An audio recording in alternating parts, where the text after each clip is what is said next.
Shalom orang-orang kudus yang dikasihi di dalam Kristus Yesus. Hari ini kita akan memulai perjalanan iman kita mempelajari tentang 3 dimensi manusia.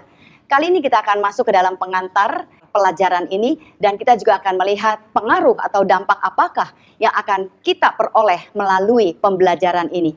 Saudara, 3 dimensi manusia atau spiritologi adalah pembelajaran tentang sifat alamiah manusia seutuhnya sesuai dengan penciptaan kita secara alkitabiah, yaitu roh, jiwa, dan tubuh.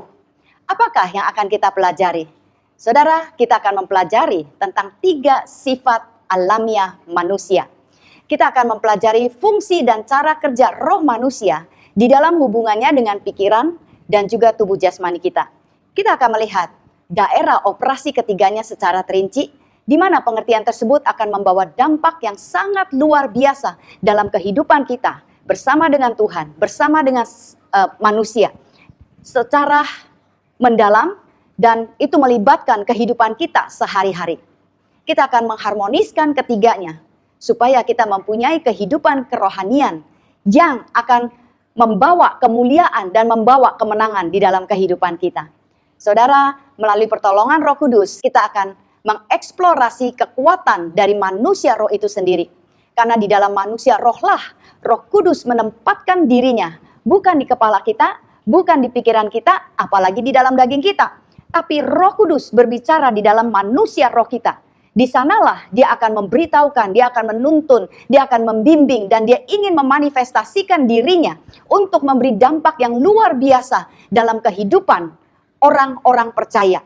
Yakni kehidupan yang penuh dengan otoritas, kuasa, dan kemenangan.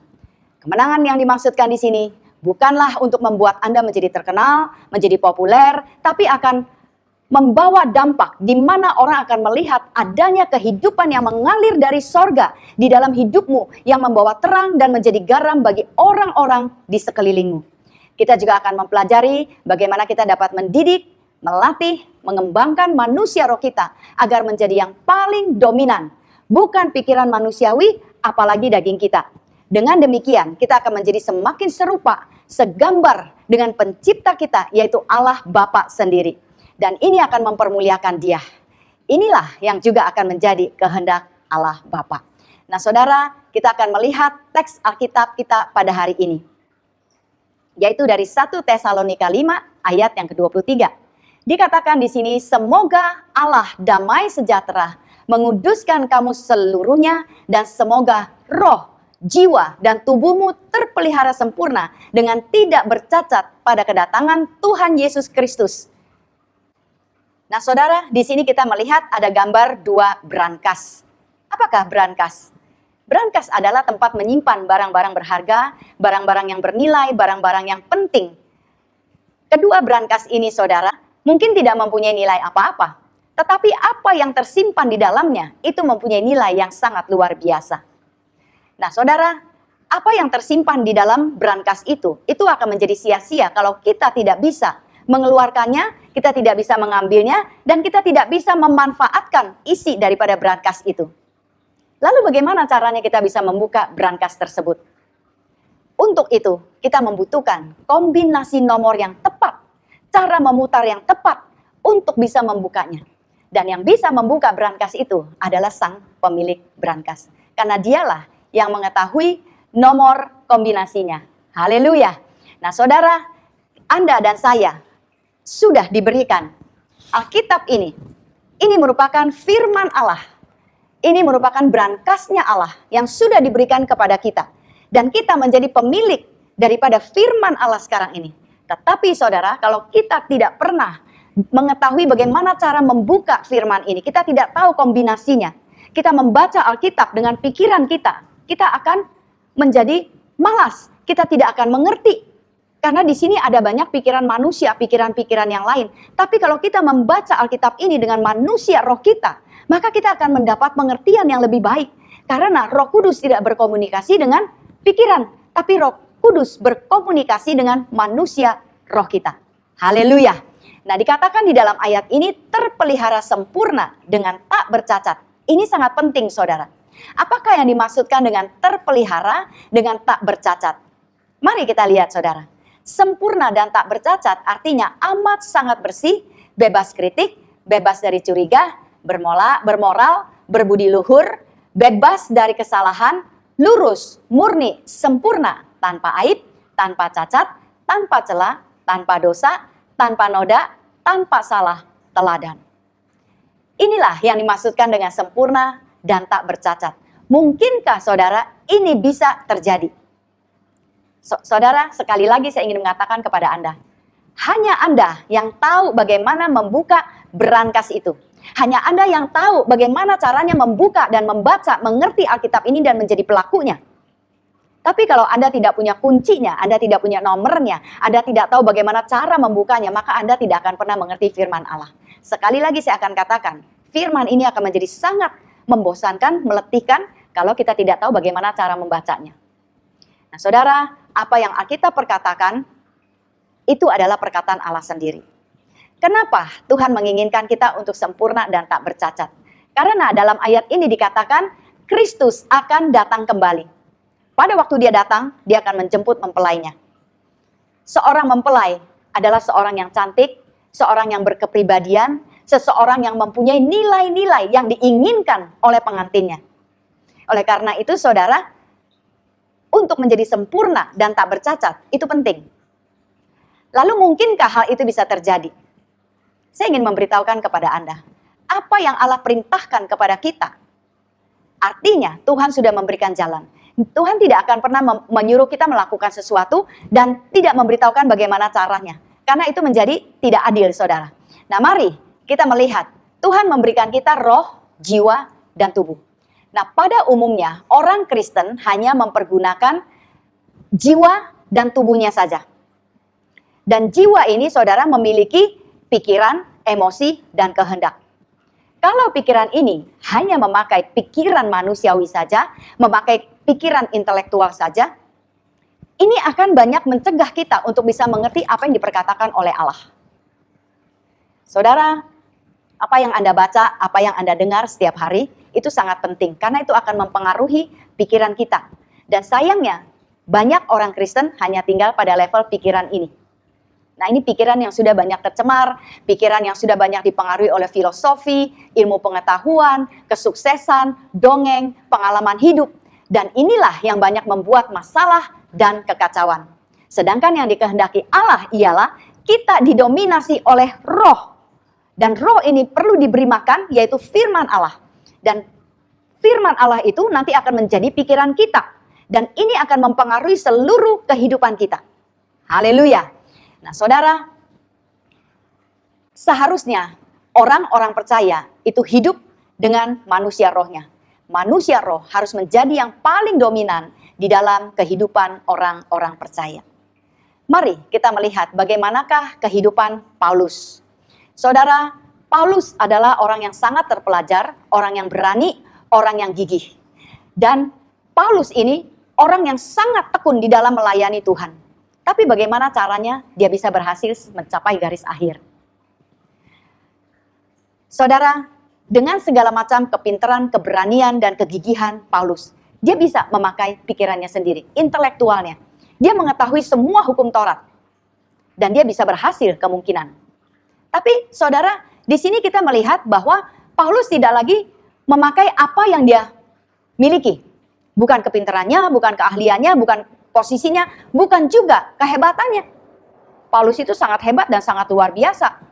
Tapi dalam ayat ini, dalam Roma 1 ayat ke-19 dikatakan, karena Allah yang kulayani dengan segenap hatiku atau dengan segenap rohku dalam pemberitaan Injil anaknya adalah saksiku. Itulah yang dikatakan oleh Paulus. Dia melayani Tuhan dengan segenap hatinya atau segenap rohnya.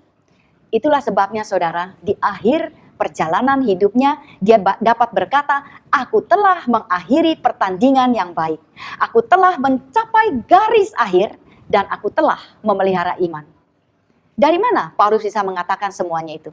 Karena dia melayani Tuhan, bukan lagi dengan pikiran manusiawinya, bukan dengan kepintarannya, bukan dengan kehebatannya, bukan dengan posisinya, bukan juga dengan dagingnya, saudara. Kita tahu Paulus mengalami banyak penderitaan, penganiayaan, kesusahan yang bertubi-tubi. dalam pelayanannya.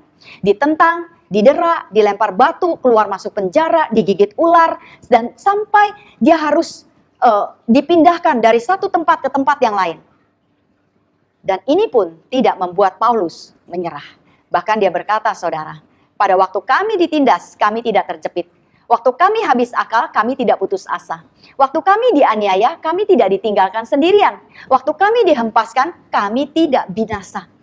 Dia memperkatakan semua ini karena dia tidak lagi bersandar kepada kekuatannya, tidak lagi bersandar kepada pikirannya, tetapi dia bersandar sepenuhnya kepada manusia rohnya, di mana Roh Kudus di sana menuntun, menghiburkan dia, memberikan kekuatan, memberikan kasih karunia, melepaskan dia daripada kesusahannya, memberikan dia kesabaran, memberikan dia ketekunan di dalam kekuatan Allah Roh Kudus.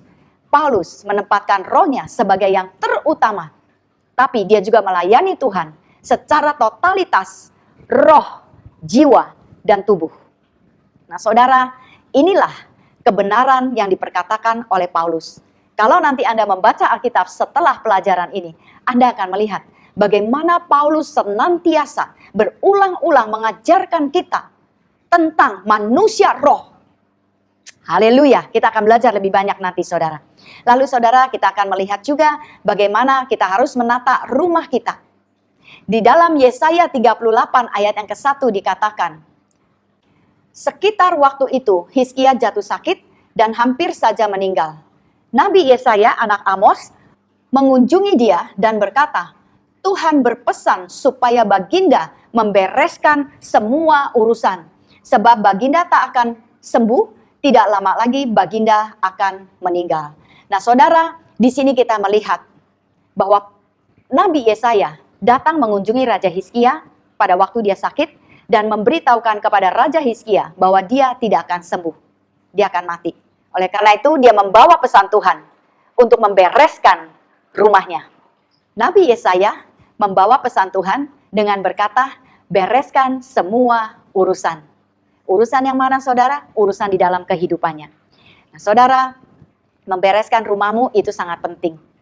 Apa yang menjadi kenyamanan di dalam rumahmu, di dalam kehidupanmu, itu bergantung dari bagaimana engkau mengerti akan penciptaanmu, yaitu roh, jiwa, dan tubuh. Ada satu masa di dalam kehidupan saya.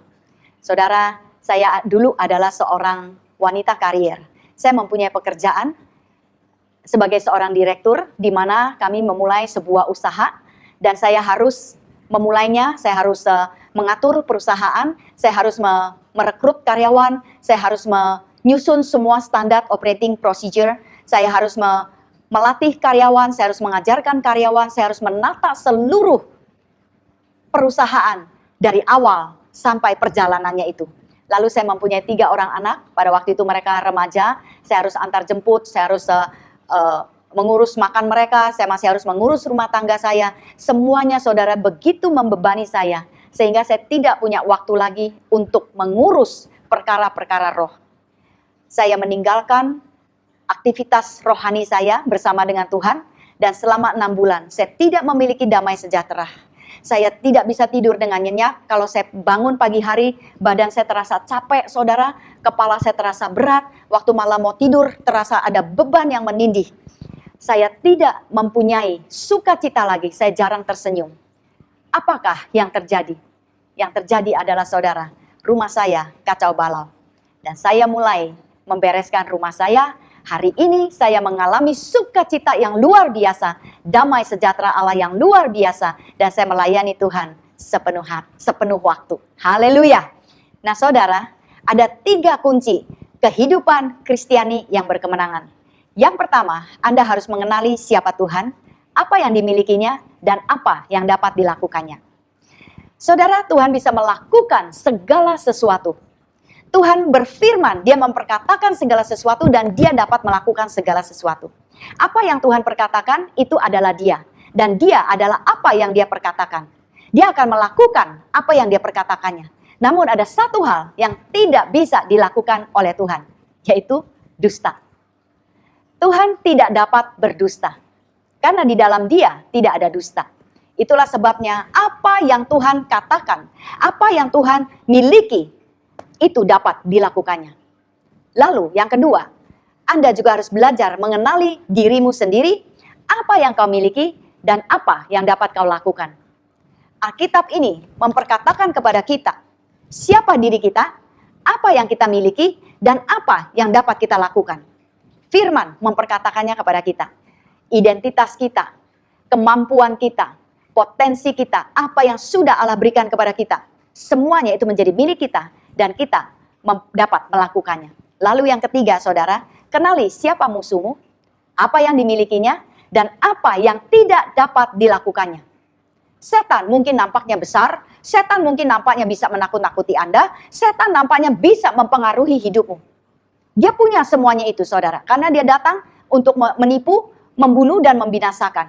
Dia berdusta, dia adalah bapa segala dusta, dan dia sanggup melakukan itu kepada Anda. Tapi kita juga harus mempelajari apa yang tidak dapat dilakukannya, yaitu dia tidak dapat menjamah anak-anak Allah. Haleluya. Nah, saudara, apakah pengaruh yang akan kita peroleh melalui pelajaran ini? Yang pertama, kita akan melihat cara hidup kita. Saudara, kita akan melihat apakah kita akan hidup sebagai pemenang atau sebagai orang yang kalah. Kita lihat ada dua gambar di sini, di dalam Kristus atau di dalam Adam. Kita akan mengerti posisi kita ada di dalam kemenangan atau di dalam kekalahan dengan mengerti pelajaran ini. Kalau kita senantiasa berjalan di dalam roh, maka kita tahu bahwa kita ini senantiasa ada di dalam Kristus. Ada di dalam Kristus itu akan membuat kita mengenali identitas kita. Kita tidak bingung, saudara. Kita tidak berpikir sebentar, saya orang berdosa, lalu sebentar lagi kita berpikir, oh saya adalah orang yang sudah dibenarkan. Kita tidak berpikir, oh saya belum ditebus, lalu sekarang kita berpikir, Tuhan sudah menebus kita. Saudara, kita tidak akan menjadi orang yang bingung. Tapi kita akan mengerti posisi kita. Kehidupan kekristenan kita itu ditentukan apakah kita hidup menurut sifatnya Adam, yaitu berdasarkan manusia lama yang mengalami kejatuhan, yang hidup di dalam daging yang serba terbatas, ataukah kita hidup menurut sifatnya Kristus, di dalam Kristus. Kalau kita hidup di dalam Kristus, itu berarti kita sudah menghidupi manusia yang baru, yang sudah ditebus, sudah dibangkitkan, dan memiliki roh yang baru. Dan roh yang baru ini sanggup mengenal Allah penebus kita. Haleluya. Namun sayangnya saudara, banyak orang Kristen yang masih hidup di dalam Adam. Mari kita sama-sama berubah. Lalu yang kedua, saudara, kita akan melihat bagaimana kita mendengarkan dan menafsirkan suara Tuhan. Ada banyak suara di dunia ini. Ada suara Allah, ada suara daging, ada suara dunia, ada suara setan. Suara yang manakah yang akan kita dengarkan? Kita perlu mengetahui semuanya itu, sehingga saudara, kita bisa mengerti siapakah yang berbicara pada waktu kita membutuhkan jawaban, pada waktu kita menghadapi masalah, pada waktu kita sakit, suara siapa yang kita dengarkan? Kadang-kadang saudara, waktu kita sakit, kita lemah, ada suara yang mengatakan, kamu tidak akan sembuh. Dokter sudah mengatakan penyakit ini sangat sulit untuk disembuhkan. Tapi saudara, kalau kita mengerti, kita mengenali, kita bisa menafsirkan suaranya Tuhan, maka ketika suara itu berbicara, ada di telinga kita, kita dapat berkata, hei setan, engkau tidak bisa berkata dusta kepadaku. Tuhan berkata, oleh kuasa bilur-bilurnya, aku sudah disembuhkan. Tuhan berkata, aku ini lebih daripada pemenang. Saudara, mengenali suara Allah sangat penting. Pelajaran ini akan membuat Anda belajar peka terhadap suaranya Allah. Lalu saudara, pelajaran ini juga akan mengajarkan kepada kita bagaimana caranya kita mengambil keputusan. Apakah kita mengikuti rencananya Allah, keinginannya Allah, ataukah kita mengikuti rencana dan keinginan kita sendiri? Ini sangat penting. Saudara, setiap keputusan dalam kehidupan kita, itu kita harus mengerti siapa yang kita ikuti. Dan kita harus bisa belajar membedakan dan menguji keduanya. Karena manusia memiliki kehendak bebas. Dan kita harus belajar tidak memakai kehendak bebas kita. Adam dan Hawa mengambil keputusan berdasarkan kebodohan. Adam dan Hawa mendengarkan suaranya setan. Dia mengikutinya dan ini membuat seluruh umat manusia jatuh di dalam dosa. Kain mengambil keputusan berdasarkan kecemburuan dan dia membunuh saudaranya. Lalu Nimrod mengambil keputusan berdasarkan kesombongan. Dia merasa dia orang yang paling gagah pada waktu itu, orang yang paling hebat, dan dia merencanakan untuk membangun menara Babel, lambang kehebatan dan kekuatan manusia. Dan Allah membubarkan semuanya itu. Semua keputusan itu diambil berdasarkan daging dan jiwa yang telah jatuh di dalam dosa. Sebaliknya, kita bisa melihat Paulus yang berpindah, saudara, dari keputusan daging, membunuh umat Allah, mengejar orang-orang yang berada di dalam jalannya Tuhan. Ketika dia bertemu dengan Tuhan, dia mengenali suara Tuhan, dia berpindah dari keputusan daging, masuk di dalam keputusan ilahi, berdasarkan manusia rohnya. Dari seorang pembunuh, menjadi pelayan Allah yang luar biasa. Haleluya. Lalu yang keempat, kita bisa belajar memasuki perjalanan iman bersama dengan Tuhan. Kita akan belajar bagaimana saudara kita menyembah Tuhan. Apakah kita menyembah Dia di dalam roh dan kebenaran, ataukah kita menyembah Dia di dalam pikiran dan daging. Kalau di dalam pikiran, waktu kita menyembah Dia, saudara, itu banyak sekali pikiran yang masuk dan akhirnya kita tidak jadi bisa menyembah. Kita akan belajar mendengar, mengenali suaranya, masuk dalam rencananya, kehendaknya. Kita bisa membedakan idenya Tuhan atau idenya manusia. Kita bisa mengenali manifestasi roh Tuhan yang biasanya bekerja di dalam roh manusia dibandingkan dengan manifestasi kekuatan manusia yang beroperasi di dalam jiwa dan daging. Kita bisa mengenali gerakan Tuhan, daging, atau setan. Karena setan juga bisa menyamar sebagai malaikat terang. Daging memiliki keinginan untuk disembah. Saudara, kita hidup di dalam masa-masa kritis. Kita tidak dapat mengambil resiko menentang gerakan Tuhan ataupun mendukakan Roh Kudus. Haleluya. Nah, saudara, mempelajari pelajaran ini juga akan mengajarkan kepada kita cara kita berhubungan dengan orang lain. Apakah kita berhubungan dengan orang lain secara mendalam melalui manusia roh kita yang penuh dengan kasih, penuh dengan pengampunan, penuh dengan sukacita, penuh dengan damai, penuh dengan kemurahan, ataukah hubungan kita dengan orang lain itu dangkal, hanya di permukaan saja. Berpura-pura kita hanya ingin memuaskan daging, kita ingin mengambil keuntungan dari orang lain, kita ingin menjatuhkan orang lain, atau kita cepat menjadi cemburu. Kita memakai kebenaran kita sendiri, kita mudah terluka dan melukai orang lain. Semuanya ini, saudara, berpusat pada pikiran, emosi, dan kehendak yang dimanifestasikan di dalam daging. Nah, kalau kita mempelajari hal ini, kita akan bisa mengerti, kita akan masuk di dalam hubungan yang lebih mendalam. Saudara, bagaimana cara kita menilai orang lain? Apakah kita menilai penampilannya di luar, karena dia orang yang terkenal, orang yang kaya, orang yang pinter, dan kita suka mendekati dia, ataukah kita sungguh-sungguh ingin belajar mengenal kedalaman hatinya? Saudara, 2 Korintus 5 ayat yang ke-16 berkata, kami tidak lagi menilai seseorang juga pun menurut ukuran manusia. Mempelajari hal ini akan mengajarkan kepada kita cara kita menerima dan memperlakukan orang lain. Haleluya. Mempelajari hal ini, saudara, juga akan menolong kita menyelesaikan banyak masalah di dalam sebuah hubungan dan akan menentukan sikap kita terhadap orang lain. Puji nama Tuhan. Lalu kita akan melihat bagaimana kita bisa mengatasi pencobaan. Yohanes berkata, saudara, bahwa di dunia ini yang ada adalah keinginan daging, keinginan mata, dan keangkuhan hidup. Dan semuanya ini bukan berasal dari Bapa. Saudara, kita melihat di dunia ini ada banyak hal, banyak pencobaan, ada banyak perselingkuhan, perceraian, penipuan, gaya hidup yang dimana kita menginginkan apa yang dimiliki oleh orang lain. Kita akan menghadapi banyak tantangan, banyak badai, banyak penderitaan di dalam kehidupan ini. Bagaimana kita mau menyelesaikan semuanya ini? Apakah melalui roh, melalui jiwa, atau melalui daging?